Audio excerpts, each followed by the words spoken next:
Welcome to the Grim Tapes. In today's feature-length investigation, we're diving into one of the most disturbing and lesser-known horror stories of modern times, the cult of the family. A secretive group that operated in Australia under the leadership of a woman who claimed to be the reincarnation of Jesus Christ. A group that abducted children, brainwashed followers, and left behind a trail of psychological devastation. This isn't just a horror story, it's a chilling real-life account of how manipulation, power, and blind faith collided in the most terrifying way. We're going to explore everything: who led this cult, how it operated, what it believed, and the horrifying consequences it had on dozens of innocent lives. Stick with us as we unravel this terrifying chapter of history that many wish had stayed buried. Who was Anne Hamilton-Byrne? At the center of this horrifying story is Anne Hamilton-Byrne, a charismatic, elegant, and chilling woman who claimed to be the female reincarnation of Jesus. Anne was born in 1921 in Australia and led a life filled with trauma and instability. Her early years were marked by mental illness in her family, religious confusion, and a hunger for control. In the 1960s, Anne began gathering followers around her by posing as a yoga instructor and spiritual guide.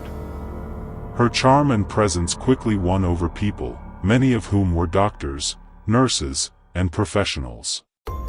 These individuals formed the core of what would become known as the family. Ideology and beliefs. The family's doctrine was a disturbing mix of Christianity, Eastern mysticism, apocalyptic beliefs, and heavy doses of paranoia. And claimed that the world was about to end and that she was chosen to lead a group of enlightened children who would repopulate the world. She believed in complete control of the mind and body, and her teaching centered on obedience, suffering, and spiritual purification. Anyone who questioned her authority was seen as a threat. Over time, the beliefs became more extreme, and Anne's control over her followers more absolute. Children of the family. Perhaps the most horrific aspect of the family's operations was its treatment of children. Anne illegally adopted or kidnapped at least 28 children, raising them in isolation in a remote property called Uptop, near Lake Eildon in Victoria. The children were all dressed in identical clothing, their hair dyed uniformly blonde, and told that Anne was their biological mother. These children were subjected to brutal punishments, drugged with LSD, and forced into a strict regime of meditation, silence, and indoctrination. Contact with the outside world was forbidden, and education was limited to the cult's twisted version of reality. How did they operate secretly? The family operated under a veil of secrecy thanks to its network of well-connected members, many of whom held positions in the medical field. These connections allowed them to forge documents, acquire children illegally, and silence dissent. And also used her wealth and influence to keep the group insulated. The compound was guarded, visits were tightly controlled, and even the children's identities were kept hidden from authorities. For decades, the family thrived in silence, invisible to the outside world. The role of LSD and drugs. Drugs played a major role in controlling both children and adult followers. LSD was used regularly during so-called cleansing rituals. These sessions were designed to break down a person's sense of self and rebuild them in Anne's image. Adults were made to take large doses and confess their sins. Children were sedated, confused, and kept in a docile state. It was mind control in its purest, most horrific form, executed under the guise of spiritual awakening. The beginning of the end. In the late 1980s, a series of events began to unravel the family's reign. A few former members, disillusioned and broken, started talking.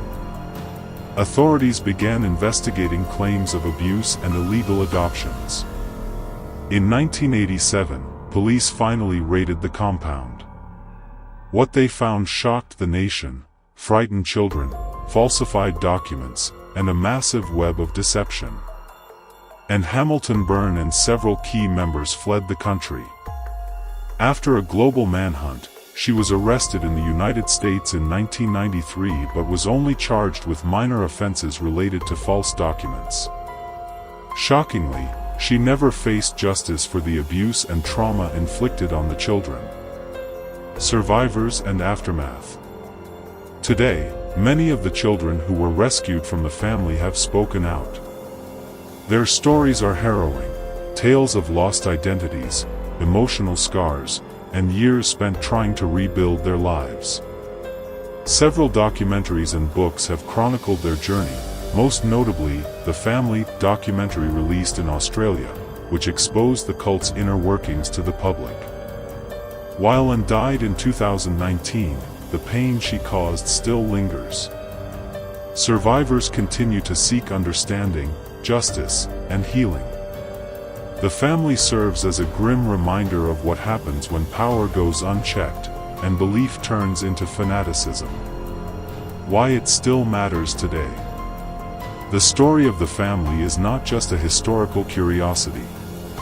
It raises urgent questions about authority, belief, mental health, and how easy it is for vulnerable people to be manipulated. In a world where misinformation spreads easily, and charismatic figures still prey on the desperate, the lessons from this cult are more relevant than ever. It also exposes the failure of institutions, how the medical system, legal framework, and even society at large allowed such atrocities to go unchecked for years. So, what do we take away from this story? We take away a warning: never give up your mind to someone else's control. We take away a lesson: institutions must be held accountable. And we take away a reminder: not all monsters live in the dark, some walk among us, smiling. Now we turn the question to you: do you believe a cult like the family could still exist today, hidden in plain sight? How do you think society can better protect vulnerable people from falling into such traps? Let us know in the comments below. If this deep dive into Australia's darkest cult kept you captivated, be sure to like this video, subscribe to the Grim Tapes for more haunting true crime and horror documentaries, and share this with someone who needs to hear the truth. We bring you the horrors they tried to bury. Stay cautious, stay aware, and until next time, this was the Grim Tapes.